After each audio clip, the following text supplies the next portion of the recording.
Sarah and welcome back to another video. Welcome to my channel, My Sanctuary No.8. If you follow me on Instagram, then you may know or you may have seen that I have recently just created a new toddler bed for my daughter. She's 3 now and she has just moved in the past couple of months from her cot to her brand new big girl bed. You can kind of see it behind me here. I upcycled an IKEA toddler bed to create this kind of lovely wooden, quite rustic effect bed for her, and it's an extendable one, so hopefully we can get lots of use out of it in the future.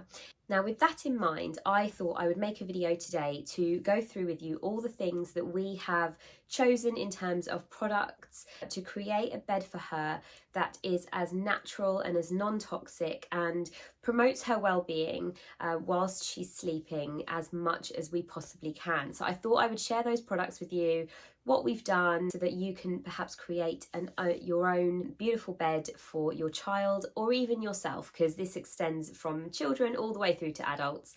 The same applies. So let's get into what products we have used and also why it's better to look for more natural, non-toxic products, especially when it comes to bedding. So first up, let's start with the actual bed frame itself. I have chosen a wooden bed frame, with the exception of, I will say, this bit here where you can see is kind of slightly panelled. Behind that is MDF board, a very thin layer of it, which ordinarily I would say to avoid. However, because this is a second-hand bed, I feel comfortable that one, there's a minimal amount of MDF used in this bed, and two, any chemicals that may be off-gassed from that particular material after production will have off-gassed, because this is a second-hand bed, therefore it is already a couple of years old. So that is also something to bear in mind if you are buying a second-hand bed frame. If it is MDF, it's not the first choice I would personally go for, but if it is, you can feel a bit more comfortable that if you're buying second-hand, all those chemicals will probably have off-gassed if it's a couple of years old at least. So yes, I went for a natural wood frame. Everything you see, like I say, apart from this bit here, everything else is just natural wood, and I have stripped it back. I gave it a whitewash with an Edward Bulmer paint that we actually have left over from our lounge project. Edward Bulmer paints are completely non-toxic, but I will share that talk about that in my lounge video. And I've also stained it with a wood stain that is also completely VOC free and also non-toxic. So I feel really happy that those two products are great for in terms of like chemical content and toxicity. So yeah, in terms of a bed frame, so I would opt for wooden or more of a metal. Sometimes with these kind of like padded bed frames that you can get, they are often padded out with synthetic foam, which can also excrete a lot of chemicals into the environment. They're also sprayed with chemical retardants. So yeah, like I say, opt for more wood or metal materials when choosing your bed frame. Next up, I thought I would talk about mattresses, and these are a big one, and I feel really quite strongly about the quality of the mattress that you choose, because it is literally what your child or yourself is sleeping on. For, you know, especially in those early days when they're brand new, they're a couple of months old, you know, if they're in, say, a next to me crib next to you, or even if they're in a bigger cot, they're sleeping in there for a vast, well, not necessarily in their cot, but they're sleeping on a mattress for a good period of the day. At least I know with my child, she is 3 now, she doesn't nap anymore. However, she's in her bed for 11-12 hours at night. That's a long time to be sleeping on something. So you want to know that it's good for them and it's not going to be interfering with their health in any way. So we have opted for a completely 100% natural mattress. We went for a company called Little Green Sheep. We've used them before. She had a next to me crib when she was first born. I think they're the Chico next to me cribs, and we had one of their mattresses in there. I think we also used them for her cot, and we really liked those ones. There are obviously other brands on the market. It's just our personal choice. There's also Natramat is a good one to look at. But the key thing is the materials that they're made from. So the mattress that our daughter has is made up of coconut fibres, natural sheep's wool, which is organic, 100% organic cotton, and natural latex. So all of these combined together really have so many different benefits in comparison to a traditional synthetic foam mattress. Being completely natural products, they're not going to excrete any kind of harsh chemicals into the environment, which obviously when your child's laying on the mattress will consequently be breathing those chemicals in. Also, with synthetic foam, it can really play havoc with temperature regulation. All those products in the mattress, in natural mattresses, they are really good at natural temperature regulation. So you haven't got to worry too much about, when it's really, really cold in winter, when it's really warm in the summer. And they are also super breathable products. So again, you're getting that kind of breathability, that temperature regulation. The natural wool there is the product that is going to really help with that temperature regulation for your child. And especially when they're young, temperature is such an important thing. You just do not want them overheating. And I just feel like we have felt just a real kind of reassurance with these mattresses that we haven't got to worry quite so much, because especially with those synthetic mattresses, sometimes there's often you really can sweat with them because they don't allow heat to escape. Also, what I will say is that the mattresses are quite firm, which I know especially for babies, they do have to be really quite firm. But even as a toddler, they maintain that firmness, so the body is really supported as well whilst they're sleeping. So yeah, so that's our mattress. Like I say, we have one from Little Green Sheep. They are slightly more on the expensive side, but for me personally, it's worth it. Because of the natural products that are used in the mattresses, they can also really help if your child suffers with allergies, or even if they don't, you don't want to start triggering off any allergies, any respiratory problems, asthma. And like I say, I cannot emphasize enough, just when your child is lying on that mattress for such a vast proportion of the day, your child will be breathing in those chemicals that a synthetic foam mattress will excrete when it's on your child's bed. Following on from the mattress, we also have a bamboo mattress topper.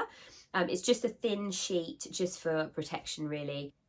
As we know, nappies can leak, children can be sick. So it just is that extra protective layer, waterproof layer, to help that mattress stay in really good shape. Because like I say, they aren't the cheapest option, but just by having that extra layer just allows us to keep the mattress protected for all of those things that can happen when we're dealing with little ones.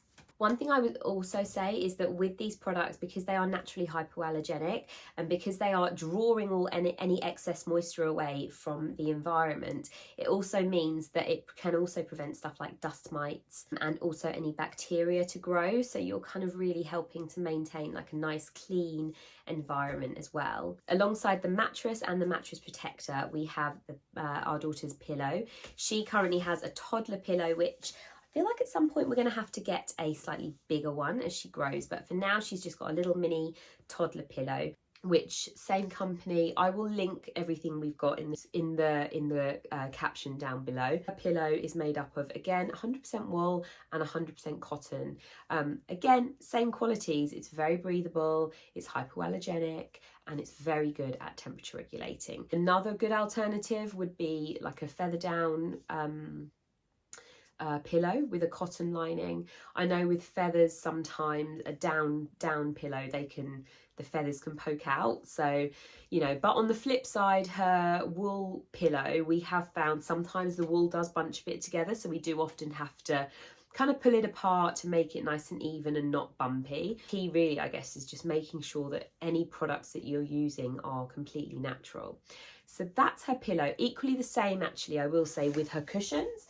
So I made her a couple of cushions actually for her bed. I've made sure all these cushions are feather down filled and they're all cotton lined, and then all the fabrics that I've chosen for them are also 100% cotton.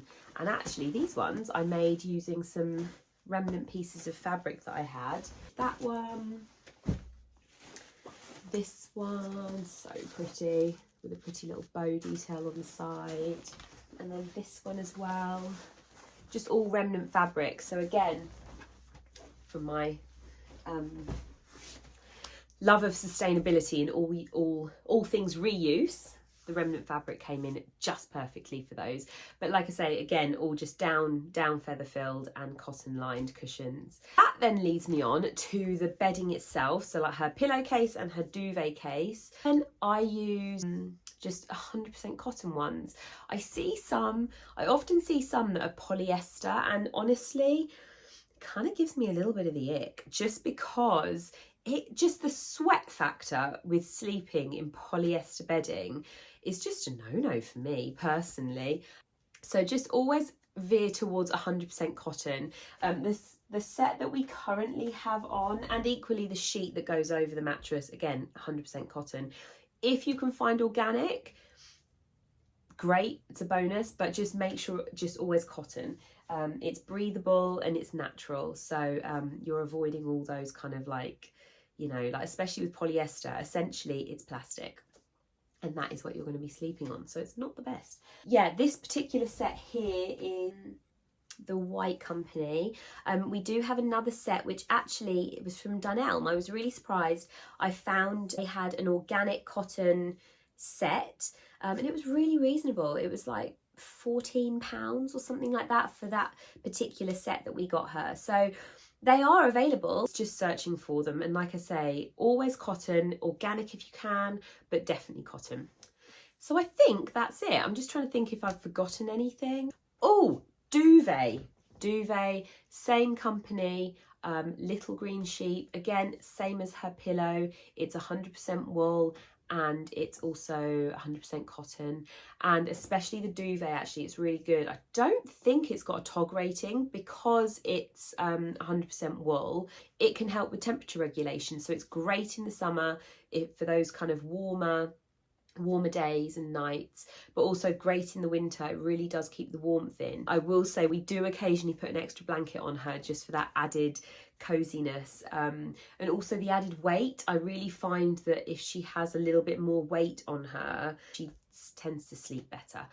So any blankets that we add on are always 100% wool. So yeah, I think that's everything. Just a little kind of brief rundown on what to look for if you are looking to create a bed for your child that is as non-toxic, chemical free as possible, which will obviously promote great well-being and great health for your child.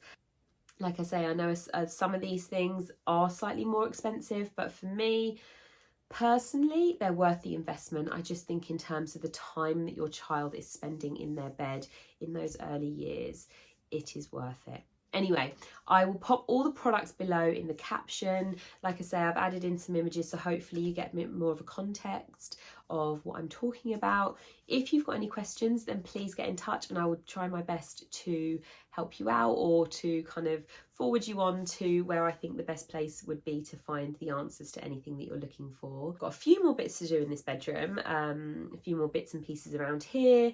I'm trying to figure out at the moment how to fill the space that is next to me. Currently we have a rocking chair there, but you know, she is growing into a little girl, and I'm just trying to decide whether to go for more of like a little rail for all her dressing up stuff, or like a beautiful teepee and create a bit of a reading nook because she is a bookworm. So yeah, I'm excited to get all that changed. It is an ever evolving scenario, isn't it, this parenting life, but it's a good one. Anyway, thank you for watching, and if you've not subscribed, then please do hit that subscribe button, and I would love to have you here and share more information that I've found out and kind of along the way of doing our own research. So yeah, anyway, hopefully see you in my next video. Bye.